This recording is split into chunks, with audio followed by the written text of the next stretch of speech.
Well, let's speak now to Tendai Mbanje from the African Center for a Governance Election Observation Mission, who is joining us from Gaborone. Good morning to you. Thank you so much for speaking to us, Tendai.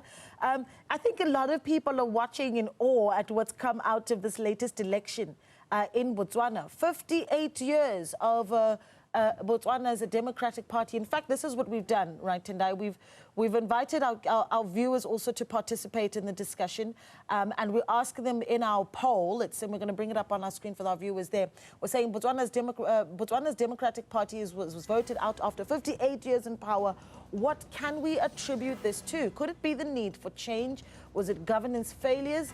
And already only 5% of people saying it's governance failures, but a lot of people saying it is that need for change. You still have a few more minutes of us running that poll, so you're more than welcome to scan that QR code on the right side of the screen with your camera.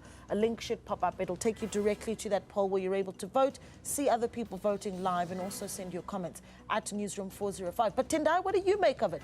69% of people in that poll essentially saying 58 years is a long time. People need a change. What would you put behind the reasons that we saw such a massive shift towards Botswana's political landscape?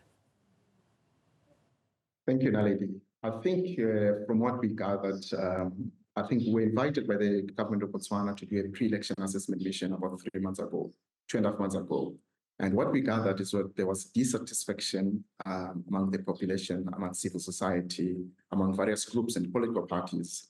Dissatisfaction is arising from the economy that was not performing so well. And there were issues around the sale of diamonds. They feel like it's not benefiting the citizens. Youth unemployment was one of the major issues that were raised. Civil society was raising concerns about being underfunded.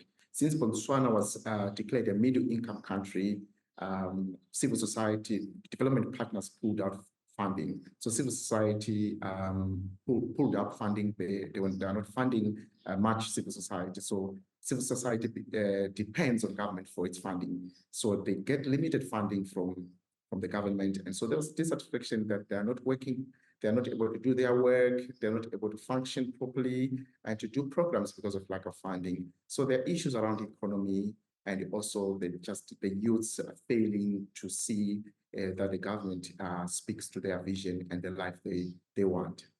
That's interesting because many have said that, you know, Botswana is possibly one of the most stable economies that we've got on the continent. And you say, well, the electorate actually voted on some economic dissatisfaction, which I think is incredibly standout. But if you talk to me about, you know, as you've observed this election, the ticket that Dumamboko really ran on and what it is about it that you think resonated with Botswana. I think the opposition ran with the failures of the government. It resonated with the common person in the street. Botswanas are known as non-confrontational people. Even if they are dissatisfied, they generally don't express it as other groups of people as they do on the region. So I think the pinch was being felt on the ground in terms of the economic struggles, in terms of failure to see a government that is looking after its people. Civil servants are not well paid, no minimum wage. So the manifesto of the opposition came at a time where citizens wanted to hear that we're going to bring in minimum wages, for example. We're going to do this for you, which the ruling government has not been doing. That is why you see that they've been given a whitewash, like 4 seats out of 61. It's telling of a government that was illusioned to some extent in terms of the needs of its people. Yeah, it's something to be talked about, and that is, you know, 58 years in power for the Botswana Democratic Party, and yet even in this election with the winning of Dumamboko, you've got former president now, I think we can say, or Botswana's President Mokgosi Masisi, essentially conceding and stepping down, right? Not challenging necessarily the election results. Does that speak of a healthy democracy that we're looking at in Botswana? it's twofold. We need to be very critical when we look at it. It's twofold. One, it's a sign of democracy, of a person who respects democracy. It's a sign of that there was no way you could contest such a win. It was really, and the second part of it, it also speaks to the nature of the people. That Botswanans are known as peaceful people. It speaks to the values of peace that they embody as a people. So I think as a people, they sit down to say, look, I think we need to put the nation first. Then on another angle is also you can't contest an election where you have been extremely whipped. So I think from also that perspective, analysts are of the view that there are certain elections that you can contest to say maybe the elections did not favor you because of these reasons, but the margins are too wide to contest. Yeah, and then let's talk a little bit about what this means for Botswana's Democratic Party moving forward. I mean, are we seeing, in your view, a party that's strengthened in upcoming elections, or could this be the end of that 58-year rule and never to return again? So as you may realize, it's not unique to Botswana. The ruling parties or the liberation movements have bruised their citizens very hard, and the wounds will be very fresh for the next few years to come, or for the next decade or so.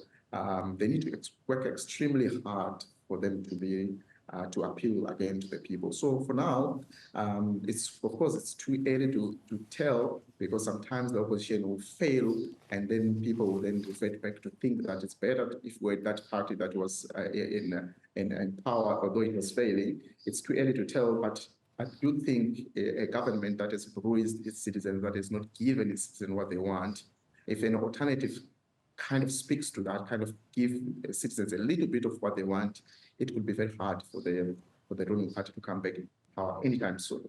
Yeah. The generation that has experienced this must phase off a little bit, and young people come in perhaps, and then rebuild the movement, and with a different ideology, with a renewed sense of identity and thinking, then that could perhaps bring them back to power. Yeah. A new dawn, if you will, for Botswana, right? It's going to be interesting how other countries also view, you know, when you talk about liberation movements in their own nations. But perhaps that's the final question for you, right? What other countries take from the quality of this election. And I think we should talk about that, right? The execution of this election, as an observer, you would say free and fair. That's the first one. And the second is lessons for other African countries that are watching. Indeed, I would think that elections are generally not perfect. I've interacted with the Independent Electoral Commission here. I've interacted with the number of electoral stakeholders. I mean, you need to be very objective when you interact. You see that there were perceptions of a compromised IEC, but which has been actually not true. You see that the IEC did its work, although there were challenges. So it's a reflection that I mean they've done well. It's a lesson for other African countries to say perception is not necessarily what actually is in reality. And then the other dimension you're speaking about, lessons for African countries. I think we need to be patient. We need to be patient with ourselves, or people need to be patient with themselves, because the time will come where when the idea of change has come, sometimes it's very difficult to stop it. And this is what we've seen in Botswana. The lesson is that change, when it's come, it has come. Yeah, Tendai, thank you so much for speaking to us